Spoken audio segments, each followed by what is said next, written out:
1905 4 തുടങ്ങി 1905 ഇംഗ്ലണ്ടിലെ വെയിൽസിൽ ഒരു ഉണർവ് പൊട്ടിപ്പുറപ്പെട്ടു. ആ ഉണർവിൻ്റെ ശക്തിയെ നിയന്ത്രിക്കുവാൻ ആർക്കും കഴിഞ്ഞില്ല. ഒരന്ധകാര ശക്തിക്കും അതിനെ തടയാൻ സാധിച്ചില്ല. അവിടെ ഉണ്ടായ ഉണർവിൻ്റെ പരിണിത ഫലമായി ആ സമൂഹത്തിൽ വലിയൊരു പരിവർത്തനം നടന്നു, മാനസാന്തരം നടന്നു. ഈ മാനസാന്തരം നിമിത്തം അനേകർ ദൈവത്തിങ്കിലേക്ക് തിരിഞ്ഞു. അത് നിമിത്തം അനേക മദ്യശാലകൾ ഇംഗ്ലണ്ടിൽ പൂട്ടി, വെയിൽസിൽ പൂട്ടി. അനേക അസന്മാർഗിക ശാലകൾ വെയിൽസിൽ അടച്ചുപൂട്ടി. സമൂഹത്തിൽ തന്നെ വലിയ പരിവർത്തനം ആ കാലഘട്ടത്തിൽ ഉണ്ടായി. സിനിമാ തിയേറ്ററുകൾ അടച്ചുപൂട്ടി. ആരും അതൊന്നും പ്രതീക്ഷിച്ചില്ല. സമസ്ത മേഖലകളിലും ആത്മീക ഉണർവ്, ഒരു ചൈതന്യം സൃഷ്ടിച്ച് ഒരു മാനസാന്തരത്തിലേക്ക് ജനത്തെ നയിച്ചു. തൽഫലമായി റോഡുകളിൽ ട്രാഫിക് നിയന്ത്രിക്കുവാൻ പോലീസിന് ബുദ്ധിമുട്ടുണ്ടായില്ല. ആരും ഹോണടിക്കുന്നില്ല, വഴക്കുണ്ടാക്കുന്നില്ല, ഗ്ലാസ് താർത്ത് ഒന്നും പറയുന്നില്ല. എല്ലാ മേഖലകളിലും വലിയൊരു വ്യത്യാസം. ഈ വാർത്ത അമേരിക്കയിലെത്തിയപ്പോൾ അവിടെയുള്ളൊരു പ്രസിദ്ധ പത്രത്തിൻ്റെ ചീഫ് എഡിറ്റർ ഒരു റിപ്പോർട്ടറെ വിളിച്ചിട്ട് പറഞ്ഞു, ലോകത്തിലെങ്ങും നടക്കാത്തൊരു പ്രതിഭാസം ഇംഗ്ലണ്ടിൽ നടന്നതായിട്ട് അറിയുന്നു.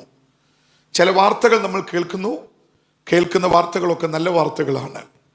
അതുകൊണ്ട് നീ ചെന്ന് അതിനെക്കുറിച്ച് അന്വേഷിച്ച് ഒരു റിപ്പോർട്ട് തയ്യാറാക്കണം, നമുക്കത് പബ്ലിഷ് ചെയ്യാം.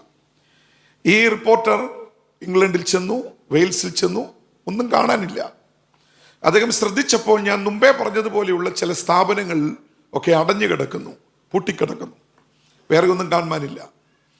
അപ്പോൾ അദ്ദേഹം ഒരു പോലീസുകാരനെ കണ്ടു.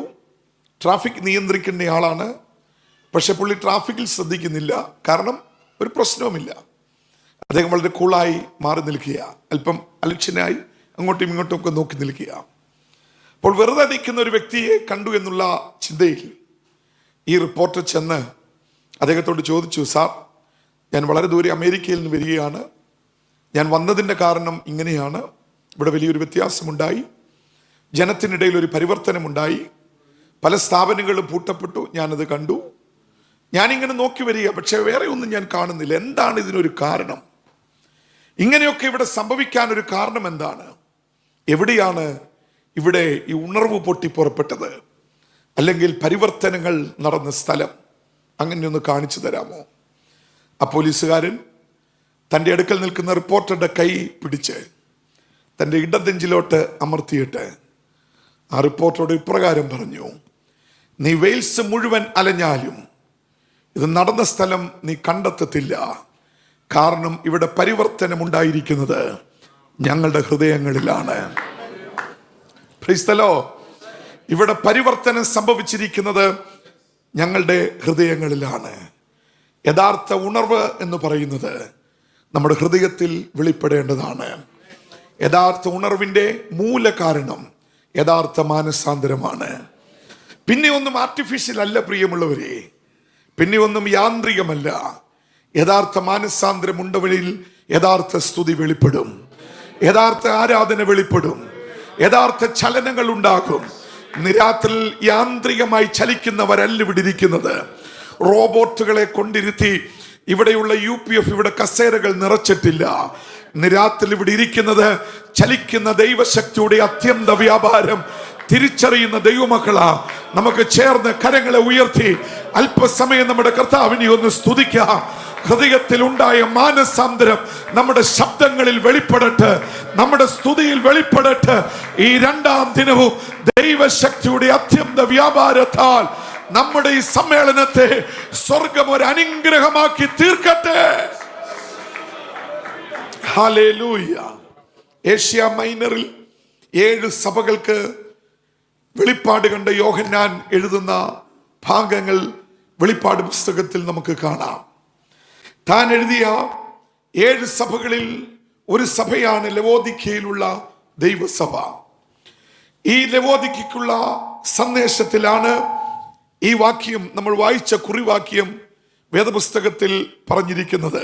അല്ലെങ്കിൽ കർത്താവ് ഉച്ചരിച്ചിരിക്കുന്നത്. ഈ സന്ദേശത്തിൻ്റെ പ്രസക്തിയും അല്ലെങ്കിൽ അതിൻ്റെ സാങ്കത്യവും നമ്മൾ മനസ്സിലാക്കുവാൻ ലവോദിക്യ സഭ എന്തെന്ന് നമ്മളൊന്ന് മനസ്സിലാക്കുന്നത് നല്ലതായിരിക്കും. 7 സഭകളിൽ ഒരു വാക്കുകൊണ്ട് പോലും കർത്താവ് പ്രശംസിക്കാത്ത ഏക സഭ ലവോദിക്കയിലുള്ള സഭയായിരുന്നു. ബാക്കി 6 സഭകളെയും പ്രശംസിച്ചതിന് ശേഷം കുറവുകളിലേക്ക് വിരൽ ചൂണ്ടും. കുറവുകളിലേക്ക് വിരൽ ചൂണ്ടാനില്ലാത്ത ഏക സഭ ഫിലദൽഫിയ ദൈവസഭയായിരുന്നു. എല്ലാവരും ശ്രദ്ധിക്കണം, 7 സഭകൾ, ഒരു സഭയ്ക്ക് ഒരു കുറവുമില്ല, തികഞ്ഞു നിൽക്കുന്ന സഭ എന്നാണ് ഫിലാദൽഫിയ ദൈവസഭയെക്കുറിച്ച് വെളിപ്പാട് പുസ്തകത്തിൽ നമ്മൾ വായിക്കുന്നത്. എന്നാൽ ആ കൂട്ടത്തിൽ ഒരു സഭയായ ലവോദിക്യ സഭയ്ക്ക് നേരെ വിരൽ ചൂണ്ടുമ്പോൾ അവരെക്കുറിച്ച് ഒരു തികവും കർത്താവിന് പറയാനില്ലായിരുന്നു.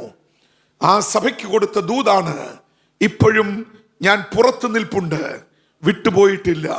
വാതിൽ തുറന്നാൽ ഞാൻ അകത്ത് പ്രവേശിച്ച് പണ്ടത്തെ പോലെ ഒരു നല്ല കാലം മടക്കി തരുവാൻ ഞാൻ ഇവിടെ വന്നിട്ടുണ്ട്. Praise the Lord. എല്ലാവരും സ്തോത്രം ചെയ്താട്ടെ.